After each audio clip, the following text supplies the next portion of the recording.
안녕하세요. 한국지방행정연구원 지방자치분권연구센터장 최지민입니다. 오늘 강의드릴 내용은 지방행정체제 개편에 관련된 다양한 논의와 필요성, 그리고 향후 지방행정체제 개편이 어떻게 돼야 되는지에 대한 방향을 다루고자 합니다. 말씀드릴 내용은 크게 세 가지입니다. 먼저 왜 지금 지방행정체제 개편이 필요한지에 대한 필요성, 환경에 대한 문제점들을 살펴보고요. 두 번째는 국가와 지방자치단체가 현재 논의 중인 지방행정체제 개편의 동향을 설명드리도록 하겠습니다. 마지막으로는 미래의 지방행정체제 개편은 어떻게 추진돼야 될지에 대한 주요한 쟁점과 검토 과제를 논의드리면서 강의 내용을 마칠 예정입니다. 인구가 감소하고 있으면 나라가 곧 소멸할 것이다. 그 소멸의 속도는 수도권보다 비수도권이 더 빠를 것이다라는 논의들은 뉴스를 통해서 많이 들어보셨을 거예요. 흔히 농어촌 인구 감소 지역이라고 보이는 지역들의 인구는 계속 5만 미만으로 감소세에 머무르고 있습니다. 수도권은 성장, 지방은 빠르게 축소하고 있는 상황에서 인구의 감소는 우리나라의 국토 안에서도 불균형하게 나타나고 있다는 점들을 기억해 주시면 될 것 같아요. 즉, 대도시, 수도권의 인프라들은 지속적으로 확장되고 있지만 반대로 인구가 감소하고 있는 비수도권의 지역의 인프라는 점차 줄어들고 노후화되고 있어서 같은 대한민국에 살더라도 누리고 있는 서비스의 질과 양은 달라질 가능성이 높아지게 됩니다. 다음의 표의 그림을 자세히 살펴봐 주시면 될 것 같은데요. 2000년에 인구 100만의 도시는 8개, 2040년에는 10개 이상으로 증가되는 반면 과거 지역에서의 거점의 역할을 하고 있던 인구 20에서 50만의 중소도시는 점차 줄어들고 20만 미만의 도시가 5만 이하의 지역으로 떨어지는 경우가 많습니다. 그래서 2000년에 5만 이하의 인구 감소 지역이 33곳에서 2040년에는 56곳으로 증가하게 됩니다. 이 부분은 사실 인구 감소 지역에 살고 있는 주민들이 고품질의 행정 서비스를 받지 못한다는 점에서 그 지역에 살고 있는 주민들에게는 불합리한 상황이 될 수가 있는데요. 전체 국가의 어떤 세금의 차원에서 지방 재정을 관리하고 있는 입장에서는 오히려 인구가 과소한 지역에 더 많은 행정 서비스 비용이 듭니다. 아래 표에서 그러한 사안들을 제시해 보았는데요. 행정 서비스의 공급 방식은 과거의 인구 기준, 그리고 앞으로 우리 국가가 계속 늘어나고 확장될 거라는 전제 하에서 설계가 되어 있기 때문에 과소시구는 인구가 줄기 때문에 부담하고 있는 지방 세입의 규모는 작은 반면 이들에게 들어가는 세출의 규모는 늘어납니다. 여기까지는 좀 어려운 지방행정의 어떤 환경 변화를 말씀드렸지만 이 세 번째 행정의 환경 변화는 조금 국가 전체적으로 대한민국을 넘어서 전 세계적으로 나타나고 있는 상황입니다. 기존에 가지고 있는 자그마한 단위로서는 규모의 경제를 확보하기 어렵다는 문제가 있어서요. 메가시티, 그다음에 더 큰 글로벌한 상황에서는 대도시의 경쟁력을 강화시켜 그 경쟁력을 통해 국가 전체의 성장을 견인하고자 하는 논의들이 활발하게 진행되고 있습니다. 기존의 행정구역 내에서의 분절적으로 서비스를 하게 되는 경우라면 동일한 서비스를 제공할 수밖에 없는 상황에서 재정의 한계, 재정의 격차가 존재하고 있는 상황에서는 각 지방자치단체가 허덕허덕하면서 서비스를 제공할 수밖에 없어요. 특히 생활권과 행정구역에 일치가 발생하고 있지 않은 상황에서는 행정구역으로 말미암아 주민의 불편함이 늘어나는 상황입니다. 경계를 넘어 발생하고 있는 이런 문제들에 대해서는 광역적으로 지방자치단체의 행정구역을 넘어선 연계협력이 필요하게 되고요. 이러한 문제는 앞으로 점점점 심해질 가능성이 높습니다. 지방자치법 전부 개정을 통해서 이러한 지방자치단체 간의 연계협력을 강화하는 제도들이 도입이 됐어요. 작년 말에 출범한 충청광역연합이 대표적인데요. 광역적인 행정수요의 해결을 하기 위해 4개의 충청권의 시도가 본인들의 중요한 행정을 연계하기 위한 조직을 만들었습니다. 다만 이러한 조직들은 자치권을 완전하게 부여하고 있지 않기 때문에 그 안에서 발생하고 있는 갈등들을 조정하고 얼마만큼의 재원을 배분하고 그 성과를 나눌지에 대한 논의들은 아직까지 구체적으로 논의되어 있지 않기 때문에 이 부분에 대한 보완적인 사안들은 앞으로 지속적으로 필요한 상황입니다. 지금까지는 지방행정체제 개편이 어떠한 환경적인 측면과 환경 수요를 반영해서 논의가 됐는지를 설명드렸다면 현재에서는 이런 논의에 근거하여 어떠한 개편 사안들이 적극적으로 검토되고 있는지에 대한 사항들을 소개해 드리도록 하겠습니다. 크게는 광역 단위의 통합 논의와 분할 논의가 대표적이고요. 대구 경북의 통합, 그리고 경기 남도 북도의 어떤 분할, 경기 북도의 특별자치도 출범, 그리고 충청권 광역연합의 출범처럼 광역자치단체의 경계를 넘어서는 형태의 논의들이 지금 진행되고 있는 추세입니다. 두 번째는 원래 지역에서 거점 역할을 하고 있는 도시의 경쟁력을 강화시키고 생활권의 불일치에서 발생하고 있는 불편함을 해소하기 위해서 거점 도시 인근에 있는 지역과 거점 도시를 통합하는 논의들이 활발하게 이루어지고 있는데요. 대표적으로 전주, 완주입니다. 이 부분은 정말 국토를 수도권, 중부 내륙, 그리고 동남권을 아우르는 큰 덩어리로 쪼개거나 큰 덩어리로 합치는 부분에 어떤 방향성을 제시해 주겠다라고 보시면 되겠습니다. 마지막에 개편 논의의 중요한 포인트는 이러한 지방의 행정구역을 어떻게 관리할지, 앞으로 어떠한 그림하에서 운영할지에 대해서 정부 당국이 진지하게 이런 개편 논의를 마련했다는 점입니다. 첫 번째는 행정구역에 관련된 논의인데요.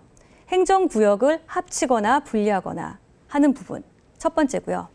두 번째는 우리나라의 계층에 대한 사안인데요. 우리나라 계층은 광역 기초의 2계층입니다. 그리고 기초자치단체는 일반 행정구와 읍면동 같은 하부 행정기관을 갖고 있어요. 이러한 중층의 구조하에서 각자가 책임질 수 있는 범위하에서 역할을 시행하고 있는 것이 저희 국가사무와 지방사무의 배분이라고 하는데요.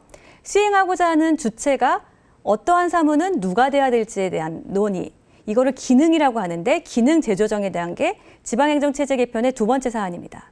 세 번째는 이러한 기능을 수행하기 위한 적합한 계층 구조는 앞으로 어떻게 돼야 되는지에 대한 사안, 즉 세 번째 사안은 계층 구조의 사안인데, 만약에 광역과 광역이 통합하게 되면 해당 큰 권역과 큰 구역을 갖고 있는 광역이 기존의 광역보다는 더 큰 권한을 수행할 것으로 기대할 수 있습니다.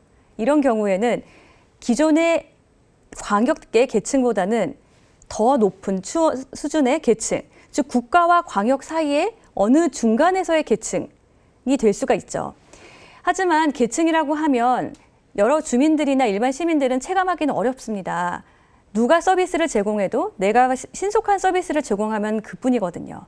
그러나 예산의 구조, 그리고 그 서비스를 제공하는 행정의 책임의 주체가 누가 되는지를 정하는 부분이기 때문에 계층은 행정 주체, 중앙정부와 지방자치단체에서는 매우 중요한 개념입니다. 행안부에 권고하는 구역, 기능 조정, 이 계층, 세 가지 논의들을 미래의 환경 변화에 따라서 어떻게 가져와야 될지에 대한 대안들을 발굴하는 데 집중을 했고요. 8개의 실행 개편 대안들을 제시했습니다. 첫 번째는 광역시도 간 통합인데요. 예전부터 논의가 많이 되어 왔고요. 우리 광역시가 출범한 당시의 역사적인 흐름을 돌이켜보면 광역시와 광역도는 원래 분리되어 있는 존재가 아니었어요.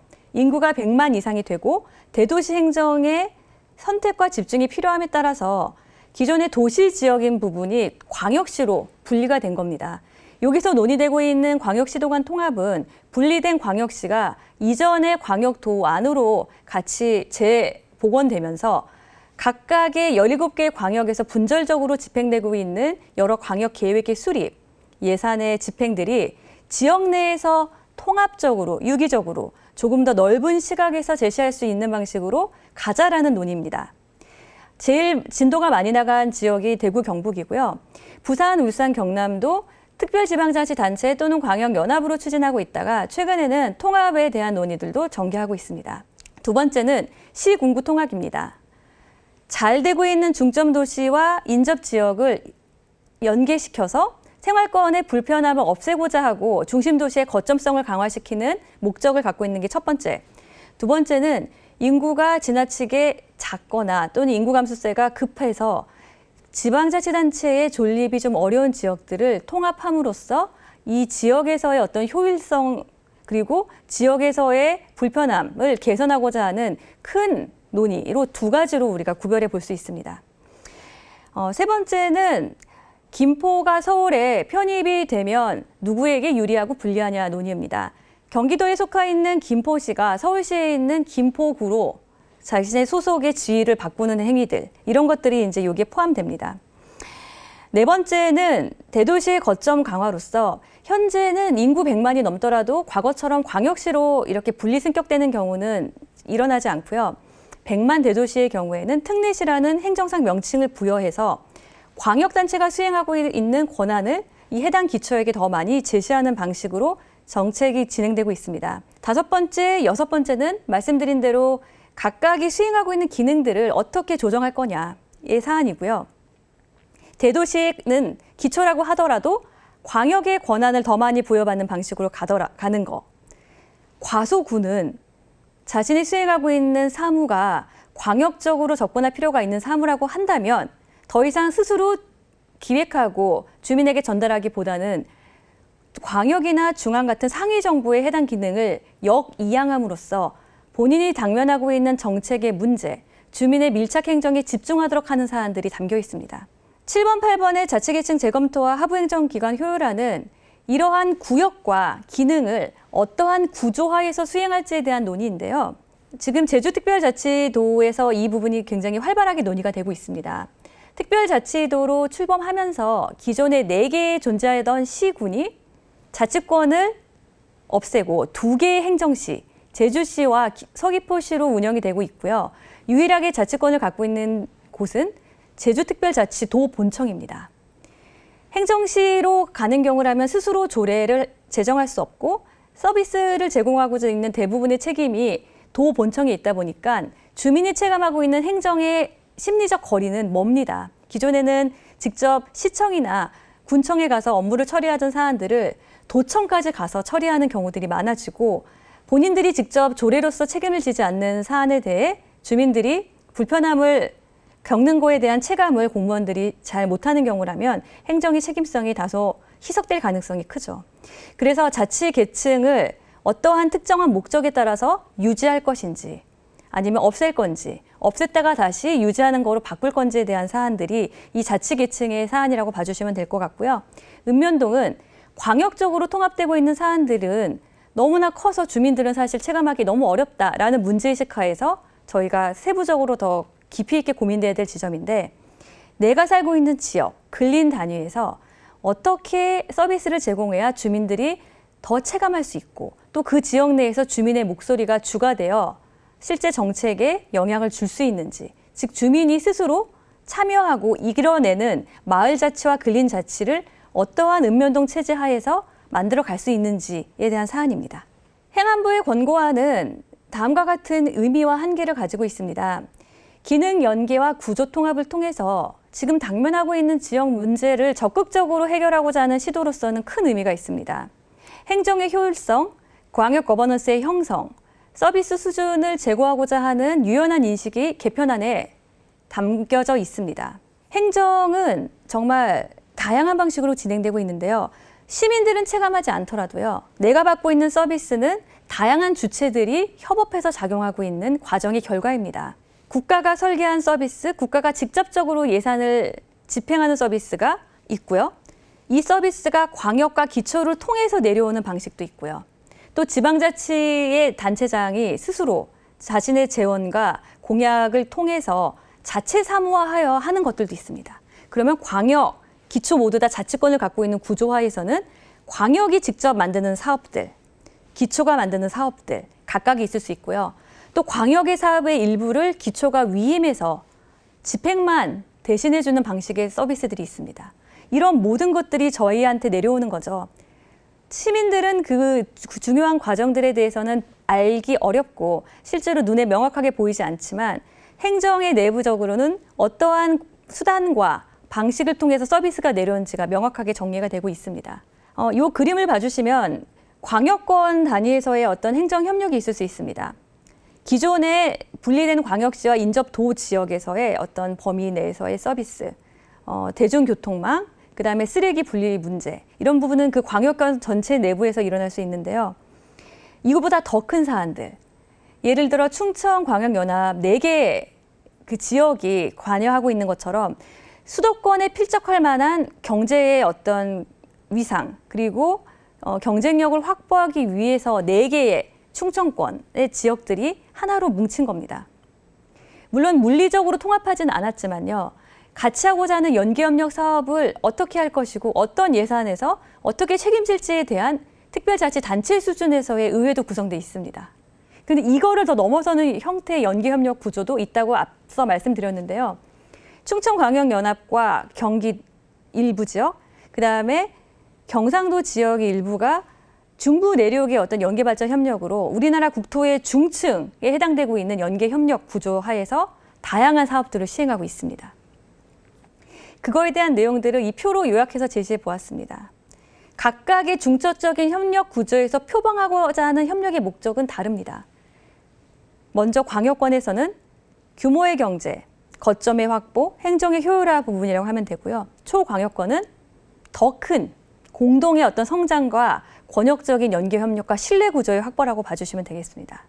특히 광역통합 논의에 대해서 저희가 다소 신중하게 접근할 필요가 있는데요. 통합 논의는 쉽게 정치권에서 제기되지만 실제로 결과를 확인하기는 어렵습니다. 통합 과정에서 과도한 행정적, 정치적 에너지가 소모가 되고요. 어떻게 보면 정치 권력의 교체에 따라서 논의가 지속적으로 이루어지기가 상당히 쉽지 않습니다. 먼저 광역이 통합되면 인접 지역과의 초광역적인 연계협력의 사업들의 영향을 받을 수가 있습니다. 광역자치단체가 초광역적 협력에 관련된 주요 아젠다를 제시할 수도 있고요. 기존의 협력체제를 적극적으로 업그레이드하려는 의지가 있다면 더 큰 규모의 지역 간 연계협력이 가능할 수 있습니다. 반면 통합된 광역자치단체가 핵심 축의 역할을 지나치게 수행하는 경우라면 기존에 초광역적으로 수행하고 있던 사업들에서의 갈등 발생이 예상이 됩니다. 이 부분에 대해서 신중하게 그리고 주민의 입장에서 통합 논의와 광역연합의 관계를 잘 설정할 필요가 있다고 생각합니다. 두 번째 쟁점은 자치권의 문제입니다. 기초자치권을 과연 인구가 줄어든다고 해서 없앨 것이냐, 이 부분에 대해서는 신중한 검토가 필요합니다. 지역에 소속되고 있는 지역 주민의 수용도, 그리고 거기서의 어떠한 주민의 공동체 의식들을 해치는 수준에서 기초자치단체 간의 무리한 통합이나 여러 가지 행정구역의 변경에 대해서는 좀 신중할 필요가 있습니다. 현재와 같은 자치권을 유지하는 게 우리 지역한테 과연 도움이 될까라는 논의를 해당 자치단체 장과 의회가 적극적으로 주민의 의견을 반영하면서 대책을 모색할 필요가 있습니다. 기초자치단체의 어떠한 권한을 유지하는 부분은 사실 다양한 모형이 가능할 수 있는데요. 완전히 기초의 자치권을 폐지하고 해당 지역을 소속되어 있는 광역단체로 직속화시키는 방안, 제주에서 이미 그 관련된 사안에서는 행정시 체제로 가는 방향으로 실제 결과물이 있고요.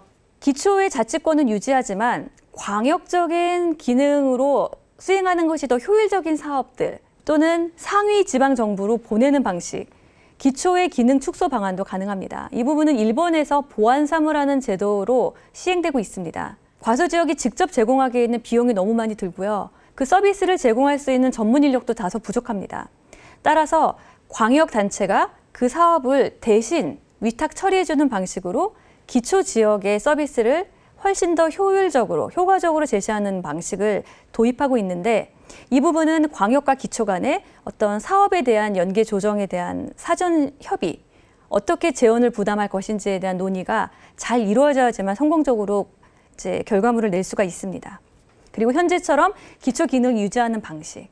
네 번째는 좀 더 거점을 형성할 만한 여력이 되는 대도시의 기능을 광역자치단체까지는 아니더라도 더 많은 권한을 수행할 수 있는 방식으로 강화시키는 겁니다. 특례시 제도가 현재 운영되고 있고요. 지방시대위원회에서의 그 절차에 근거하여 지역의 의견을 수렴하고 이제 행정안전부로 정부 권고안을 제시하고 행정안전부는 그를 기반하여 주민투표에 대한 것들을 결정하면 주민투표에 근거하여 추후 어떻게 통합될지에 대한 사안들을 지방에서 정해주면 통합에 관련된 특별법이 제정되는 방식으로 이제 진행이 되는 게 지방자치단체 통합입니다. 그런데 앞서 말씀드린 대로 인구 감소의 어떤 추세나 여러 환경 변화는 전 국가적으로 나타나는 것이 아니라 수도권과 비수도권 간에 차별적으로 나타나는 점을 아까 말씀드렸죠. 그런데 지방의 수요만 기다리기에는 적시적인 대응이 어려울 수도 있습니다. 지방자치단체끼리 또는 지방자치 안에서 우리 지역은 향후 지방자치권을 그대로 유지하는 것이 바람직하냐 바람직하지 않느냐라는 판단을 할 수 있는 정보를 잘 제공하면서 그 안에서의 논의가 무르익도록 지원할 필요가 있습니다. 즉, 중앙정부 차원에서는 객관적 기준을 설정하고 다양한 기능 개편, 행정구역의 통합, 변경, 그리고 계층에 대한 사안들에 대한 로드맵을 재정 인센티브 부분과 같이 마련해서 전격적으로 추진할 의지가 있다는 걸 표명하는 것이 중요하고요. 두 번째는 미래 세대가 해당 지역에 정말 원하는 것이 무엇인지에 대한 비전과 전략을 지방자치단체 스스로 잘 만들어내는 것이 필요합니다.